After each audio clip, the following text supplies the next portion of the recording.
Hello everyone. In this video, we are going to look at the estimation method of finding cube root of a number. If it is given that the number is a perfect cube, then we can find its cube root using this method of estimation. Let us start with an example. If we need to find the cube root of 12,167. Now there are some steps. The first step is to start by making groups of 3 digits starting from the unit place. Now, this is the unit place. So, we'll start from here and make a group of 3 digits.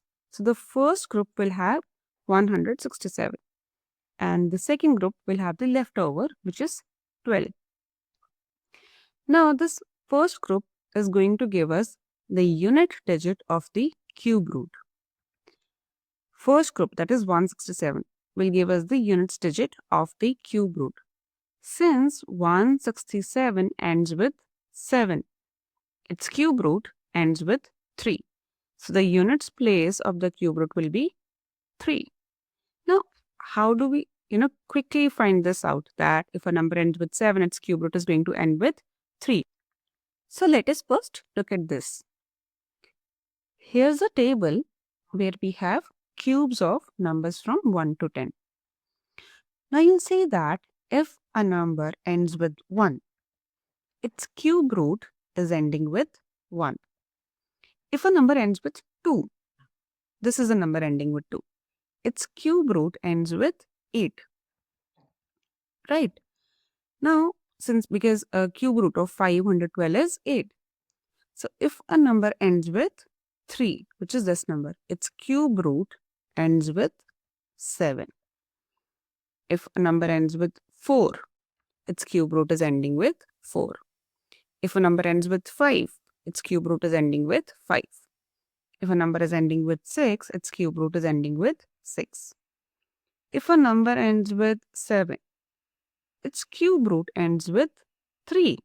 So, which is just the opposite. So, it goes both ways.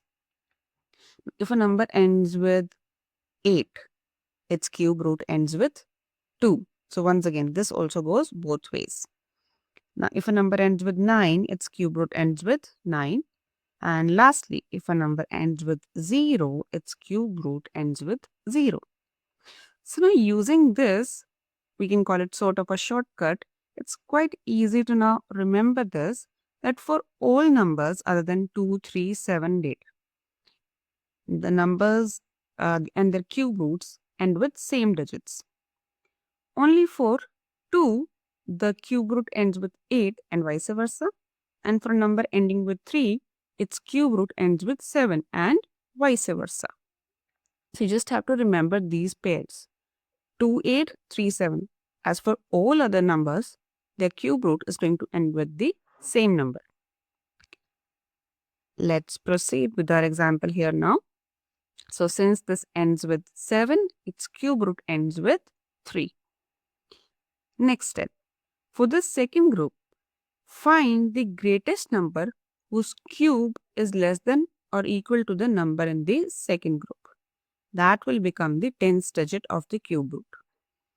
So we need to find a number whose cube is less than or equal to 12.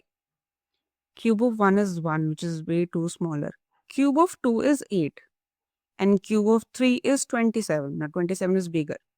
So 2 is the greatest number whose cube is less than this 12. So here the 10th digit is 2. Therefore, the cube root of 12167 is 23. Let's look at one more example.